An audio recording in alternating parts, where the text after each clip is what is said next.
ஹாலிடேஸ்னாலே அது நம்ம GT ஹாலிடேஸ் தான். South India's #1 travel brand.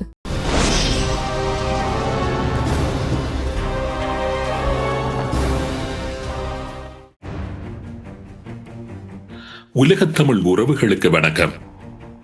ஒரு முக்கியமான விடயம் பற்றி இன்றைய தினம் நாம் ஆராய்ந்து பார்க்க இருக்கின்றோம். இலங்கைக்குள் இஸ்ரேலியர்கள் நுழைந்து விட்டதாகவும், நிலங்களை வாங்கியவர்கள் குவித்து வருவதாகவும் இலங்கையில் வாழ்ந்து வருகின்ற முஸ்லிம்கள் குரல் எழுப்பி வருகின்றார்கள்.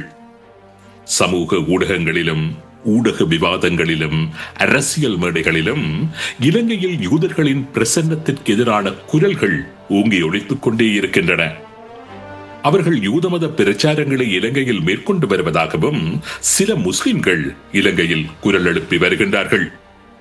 அர்ஹம்குடா என்று கூறப்படுகின்ற ஒரு பிரதேசத்தில் இருக்கின்ற யூத நிலையம் ஒன்றிற்கு எதிராக ஒரு குண்டு தாக்குதலை நடத்துகின்ற அளவுக்கு திட்டங்கள் தீட்டப்பட்டதும், அமெரிக்க உளவு அமைப்பின் எச்சரிக்கையை அடுத்து அந்த தாக்குதல் நடவடிக்கை முறியடிக்கப்பட்டதும் குறிப்பிடத்தக்கது. இதற்காக இலங்கையில் யூதர்கள் வருவதான பேச்சுக்கள் அண்மை காலமாக என்றுமில்லாத அளவுக்கு அதிகரித்து வருகின்றன. இஸ்ரேலியர்கள் இதற்காக இலங்கைக்குள் வந்து குடியமர வேண்டும். இலங்கையில் நிலை கொண்டு அப்படி என்னதான் செய்ய போகின்றார்கள் யூதர்கள்? இந்த விடயங்களின் பின்னணியில் ஏதாவது ராணுவ நலன்கள், ராணுவ சதிகள் இருப்பதற்கு சாத்தியம் இருக்கின்றனவா? இன்று இலங்கையை ஒலுக்கிக் கொண்டிருக்கின்ற இந்த விடயம் பற்றித்தான் இன்றைய உண்மையின் தரிசனம் நிகழ்ச்சியில் விரிவாக நாம் ஆராய இருக்கின்றோம்.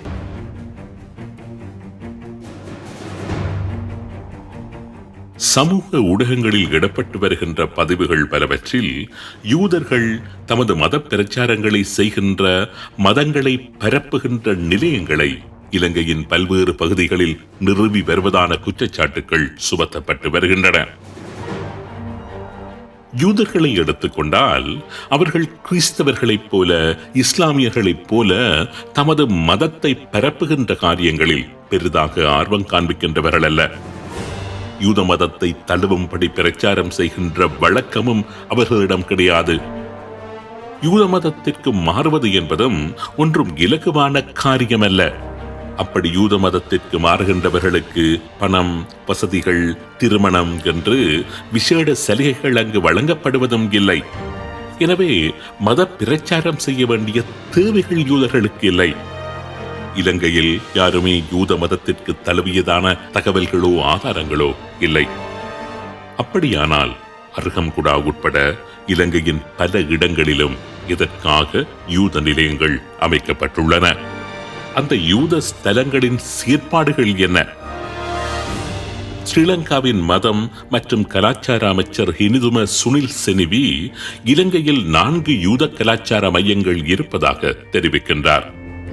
பொத்துவில், திம்பிரிக்கசாய, வெலிகம, இல்ல போன்ற இடங்களில் யூதர்களின் சினகோக் என்று அழைக்கப்படுகின்ற வழிபாட்டு மையங்கள் இருப்பதாக அண்மையில் தெரிவித்திருந்தார். ஞாயிற்றுக்கிழமைகளில் கிறிஸ்தவர்கள் திருப்பலிகளில் ஈடுபடுவது போல, வெள்ளிக்கிழமைகளில் இஸ்லாமியர்கள் தொழுகைகளில் ஈடுபடுவது போல, யூதர்கள் சனிக்கிழமைகளில் சபத் என்று அழைக்கப்படுகின்ற ஒரு மதச்சடங்கினை மேற்கொள்வார்கள். சனிக்கிழமை என்பது அவர்கள் கடைபிடிக்கின்ற ஒரு ஓய்வு நாள். சனிக்கிழமைகளில் அவர்கள் எந்த ஒரு வேலையையுமே செய்ய மாட்டார்கள். சிறிது தூரம் நடக்க மாட்டார்கள். அதாவது அரை மைலுக்கு மேலாக அன்றைய தினம் நடப்பது என்பது யூத மத சட்டங்களின்படி ஒரு மிகப்பெரிய பாவச் செயல். எழுதக்கூடாது, ஆடை துவைக்கக்கூடாது, மரம் நடக்கூடாது, தைக்கக்கூடாது, அடுப்பை கூட மூட்டக்கூடாது. இப்படி பல காரியங்களை சனிக்கிழமைகளில் அவர்கள் செய்யவே கூடாது.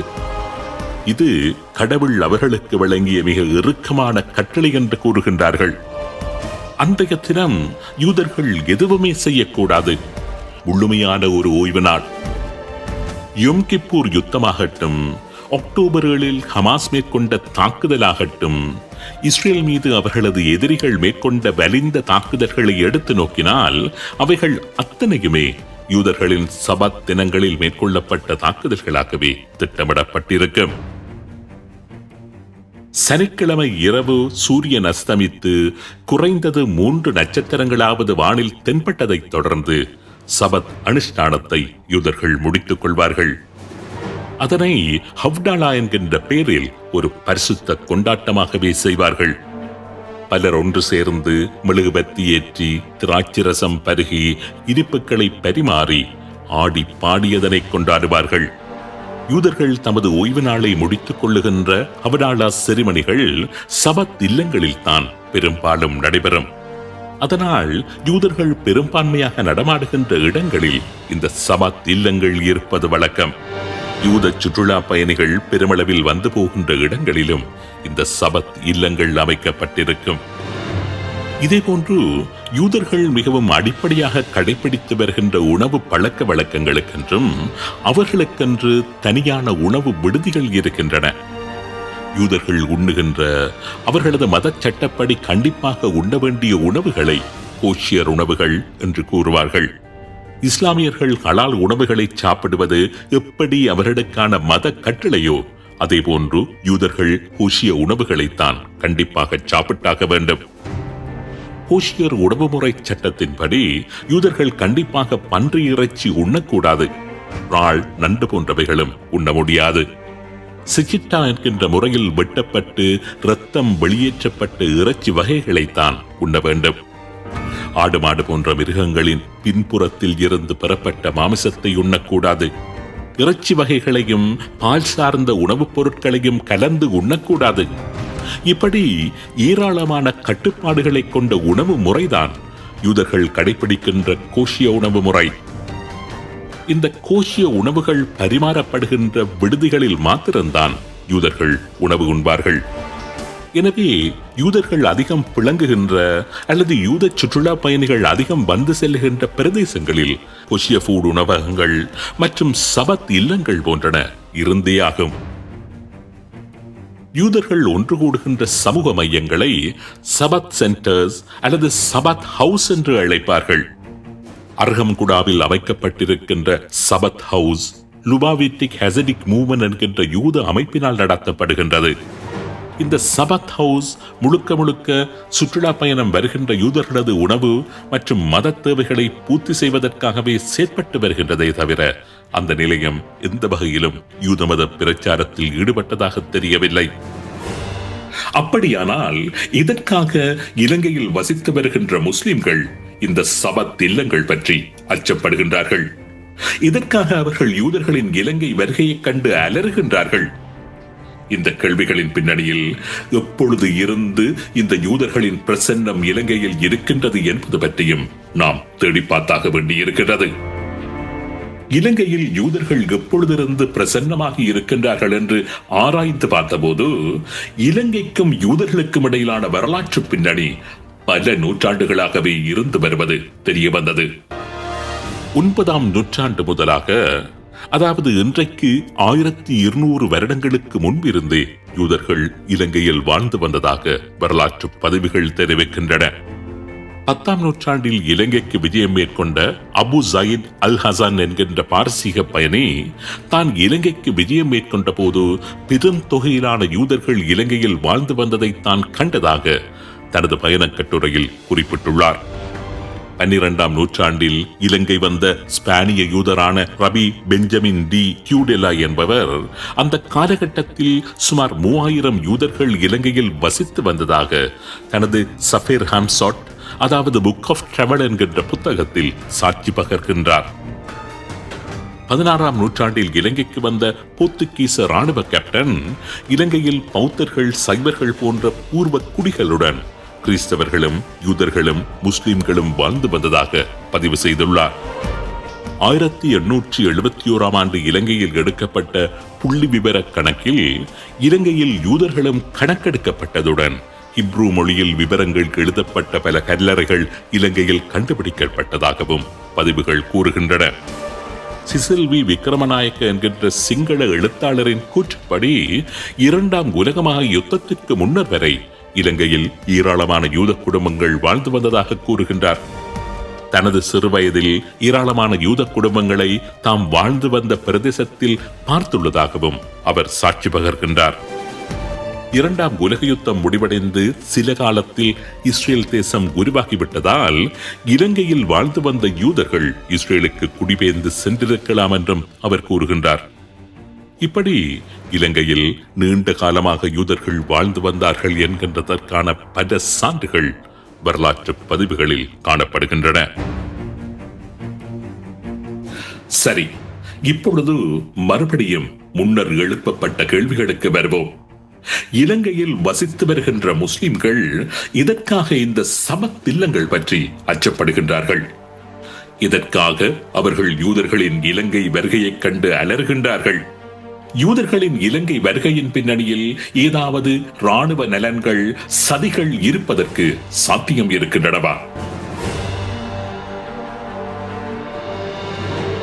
உண்மையிலேயே இலங்கை வருகின்ற யூதர்களின் பெரும்பாலானவர்கள் சுற்றுலா பயணிகள்தான் என்று கூறப்பட்டாலும், சுற்றுலா பயணங்களையும் கடந்து அவர்கள் ஏதாவது ராணுவ பின்னணி கொண்ட காரியங்களில் ஈடுபடுவதற்கான சாத்தியம் இருப்பதை மறுத்துவிட முடியாது. இஸ்ரேலின் உளவு பிரிவான மொசாட்டின் குணத்தை தெரிந்தவர்களுக்கு இது நன்றாக புரியும். புவிசார் அரசியலில் எந்த அளவுக்கு இலங்கையின் முக்கியத்துவம் அதிகரித்து வருகின்றதோ அந்த அளவுக்கு அந்த முக்கியத்துவத்தை இஸ்ரேல் பயன்படுத்தவே செய்யும்.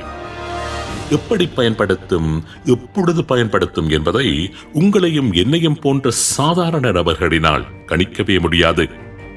ஏன், இலங்கை இந்திய புலனாய்வு பிரிவுகளால் கூட அவற்றினை இலகுவாக அனுமானித்து விட முடியாது. இன்னும் 20-30 வருடங்களுக்கு பின்னர் மொசாட் மேற்கொள்ள இருக்கின்ற ஒரு புலனாய்வு நடவடிக்கைக்கு இப்பொழுதிருந்தே திட்டமிட ஆரம்பித்து விடுவார்கள் அவர்கள். உதாரணத்திற்கு, லெபனானில் ஹிஸ்புல்லாக்கள் பாவித்த பேஜர்கள், தொலைத்தொடர்பு கருவிகள் திடீரென்று வெடித்தது உங்களுக்கு நினைவிருக்கும் என்று நினைக்கின்றேன். அந்த பேஜர்களை ஆசிய நாடொன்றில் பல பிராமிக் கம்பெனிகளை உருவாக்கி அவற்றின் மூலமாக அவைகளை தயாரித்துத்தான் லெபனானுக்கு அனுப்பியிருந்தது மொசாட்.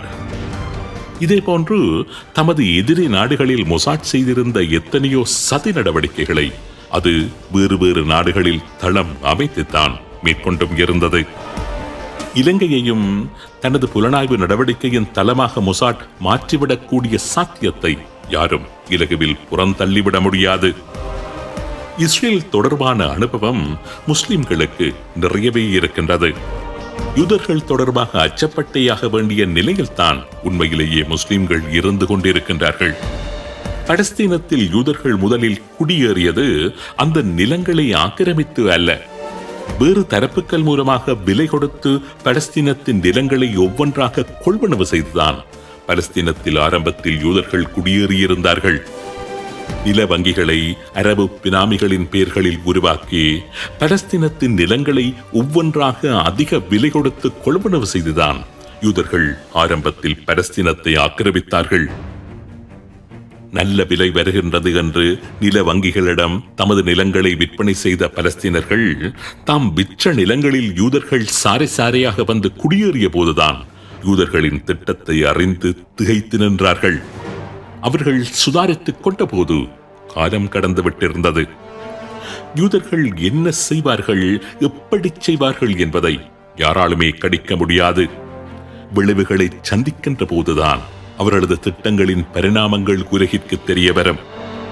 யூதர்கள் விடயத்தில் ஏன்கென்று தெரியாமல் முஸ்லிம்கள் அச்சப்படுவதற்கும் இதற்கென்று தெரியாமல் முஸ்லிம்கள் பதறுவதற்கும் இதுதான் காரணம். தமிழ் ஆயுத அமைப்புகள் பலஸ்தீனர்களுடன் இணைந்து இஸ்ரேலிய படைகளுக்கு எதிராக போராட ஆரம்பித்த 80களில் தமக்கு எதிராக போராடிய அந்த போராளிகளை இலங்கைக்கு தேடி வந்து ஸ்ரீலங்கா ராணுவத்தை வைத்து அழிக்க முற்பட்டவர்கள்தான் இஸ்ரேலிய மொசாட் பிரிவினர். சோஷியல் இன்ஜினியரிங் என்கின்ற விடயத்தை 80களின் நடுப்பகுதிகளில் இலங்கையில் அறிமுகப்படுத்தியதுடன் தமிழ் பேசும் சமூகம் என்கின்ற பெயரில் இணைந்து போராடிய தமிழ் முஸ்லிம் இளைஞர்களை மிக கவனமாக பிரித்து ஒருவருடன் ஒருவர் மோத வைத்து அழித்த அந்த சதியின் பின்னணியிலும் மொசாட்டி இருந்ததாகத்தான் கூறப்படுகின்றது. எனவே ஒரு விடயத்தை உறுதியாக கூற முடியும், இஸ்ரேலியர்கள் இலங்கை வருவது வெறும் சுற்றுலாவுக்கு மாத்திரம்தான் என்று கூறிவிட்டு கடந்து சென்று விட முடியாது. அதனையும் கடந்த மிகப்பெரிய திட்டமிடல் அவர்களது வருகையின் பின்னணியில் நிச்சயம் இருந்தையாக வேண்டும். ஆனால் அந்த திட்டமிடல் என்ன என்பதுதான் யாராலும் இலகுவில் புரிந்து கொள்ள முடியாத ரகசியம். இன்னும் பல வருடங்களுக்கு பின்னர் உலகின் எங்கோ ஒரு மூலையில் இது ஒரு பெரிய காரியம் அரங்கேறியதன் பின்னர் தான் இப்பொழுது இஸ்ரேலியர்கள் ஏன் இலங்கைக்கு வருகை தருகின்றார்கள் என்கின்ற உண்மை உலகிற்கு தெரிய வரும். நன்றி, வணக்கம்.